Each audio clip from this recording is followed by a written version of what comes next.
I am here with Suzanne Acton, conductor of Too Hot to Handle, and we are celebrating 20 years of Too Hot to Handle in Detroit.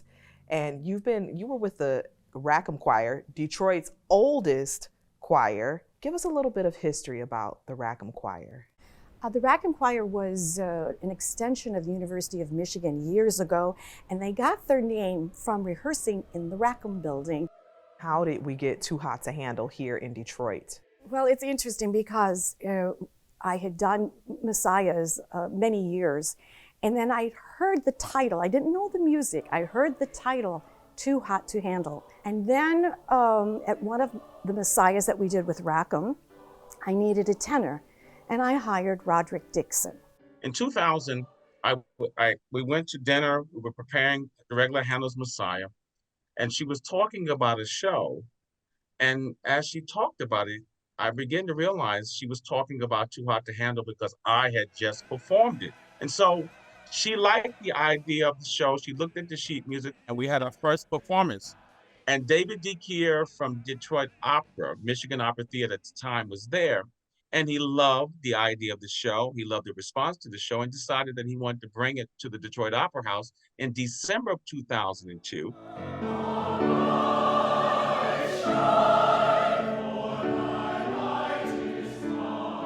So what's the story of Too Hot to Handle?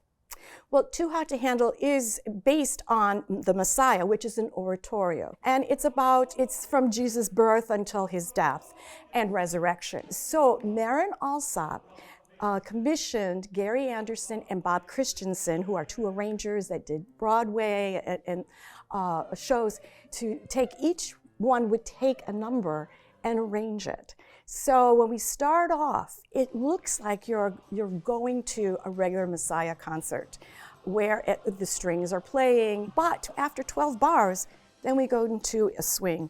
And that's when the saxes and everyone, and now you know you're not in your grandfather's Messiah. Each number features a different style. And what is wonderful about this piece is that it really showcases the talent in Detroit. The gospel, the jazz, the R&Bs.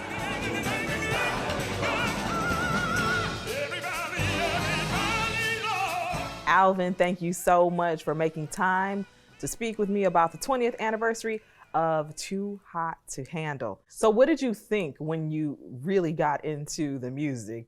I was truly just trying to take it all in. There's a lot going on. If you're on stage, or even if you're in the audience, you'll notice there's a lot going on stage. What do you love and enjoy about the Rackham Choir who is singing behind you? I adore the Rackham Choir. I think they are such a fun group of people. So often during the performance, they catch my eye because they don't just stand there.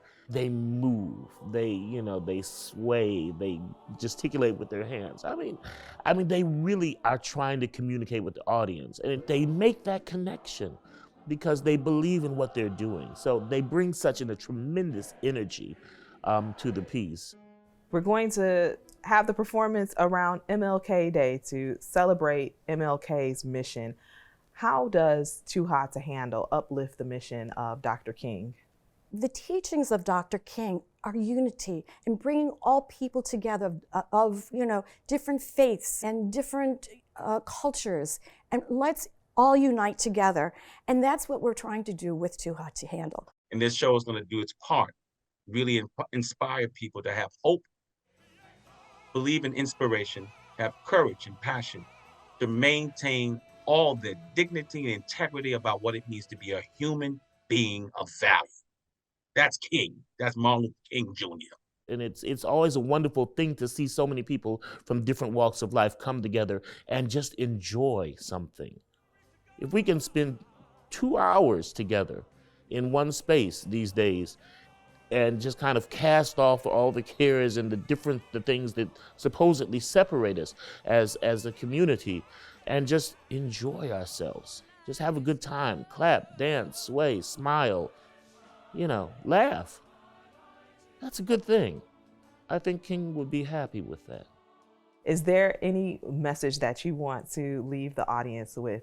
When you come, Don't feel that you have to sit still. You can move, you can clap, you can sing with us if you want. It's a community. And the energy that we have on stage, we want to feel it from the audience and vice versa. So don't be shy.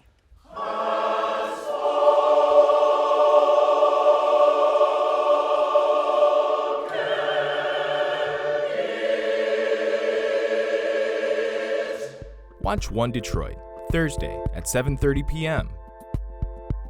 You can find more at onedetroitpbs.org or subscribe to our social media channels and sign up for our One Detroit newsletter.